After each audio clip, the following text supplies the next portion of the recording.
आप देख रहे हैं इंडार्क राजकुमार के साथ। इंडार्क की आज की कहानी में आगे बढ़ने से पहले अगर आपने हमारा चैनल अभी तक सब्सक्राइब नहीं किया है तो कर लें और साथ ही बेल आइकन को भी जरूर दबाएं। तो चलिए बढ़ते हैं आज की कहानी की ओर।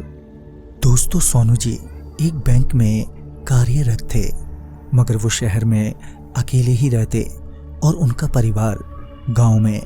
पर वो बीच बीच में जब भी उन्हें मौका मिलता तो वो मिलने चले जाते। ऐसे ही एक दिन जब उन्हें 2 दिन की छुट्टी मिली तो उन्होंने गांव जाने का सोचा और तभी वो काम खत्म करके शाम के तकरीबन 7 बजे ही गांव के लिए निकल गए। अब वो तकरीबन आधे घंटे के बाद हाईवे पर थे, जहां उनकी कार अच्छी खासी रफ्तार में थी, यानी कि वो महज 4.5 घंटे में ही घर पहुंच जाते। वो अपनी कार में बड़े आराम से गाना सुनते जा रहे थे कि तभी उन्हें अपनी कार से जोर की आवाज सुनाई दी। जब उन्होंने कार रोककर देखा तो पाया कि कार का एक टायर पंचर हो गया है, जिस वजह से वो थोड़ा पैनिक होने लगे। तभी उन्होंने पीछे से आती हुई एक बाइक जल्दी से रुकवाई और उससे मदद मांगी। तभी सोनू जी ने अपनी कार से एक एक्स्ट्रा टायर निकालकर उस बाइक वाले को दे दिया और टायर चेंज करवाया।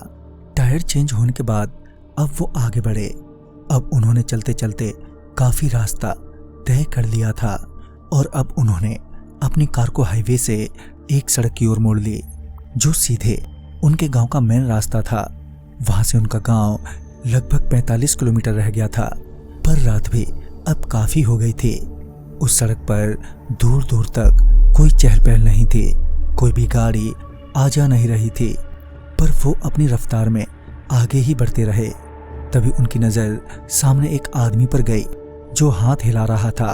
उस आदमी को देखते ही उन्होंने कार रोकी तो वो आदमी एक वृद्ध आदमी था जो कह रहा था, साहब मुझे आगे ही जाना है। तभी सोनू जी ने उस आदमी को बिठाया और वो आगे बढ़े। वो कुछ दूर बढ़े ही थे कि अचानक ही वो आदमी गायब हो गया।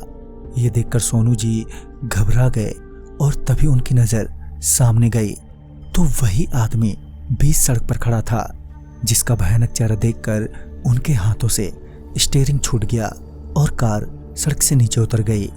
तभी वहीं से गुजर रहे एक ट्रैक्टर वाले की नजर उस कार पर गई तो उन्होंने सोनू जी को कार से बाहर निकाला और उन्हें घर ले गए। उस हादसे में उन्हें चोट तो काफी आई और अपनी आप बीती उन लोगों को बताई तो किसी को यकीन नहीं हुआ, पर लोगों ने इतना जरूर कहा, हाँ वैसे तो उस मोड़ पर एक्सीडेंट होते ही रहते हैं, मगर कभी किसी भूत या आत्मा को नहीं देखा वहां पर। तो फिर वो क्या था? ये बात सोनू जी के जहन में हमेशा हमेशा के लिए एक सवाल बनकर रह गई। तो दोस्तों, इस कहानी में बस इतना ही। कहानी आपको पसंद आई हो तो लाइक शेयर करें और साथ ही हमें कमेंट बॉक्स में जरूर बताएं। तो मैं आपका दोस्त राजकुमार जल्द ही मिलूंगा ऐसी ही एक नई कहानी के साथ। तब तक के लिए बाय एंड टेक केयर।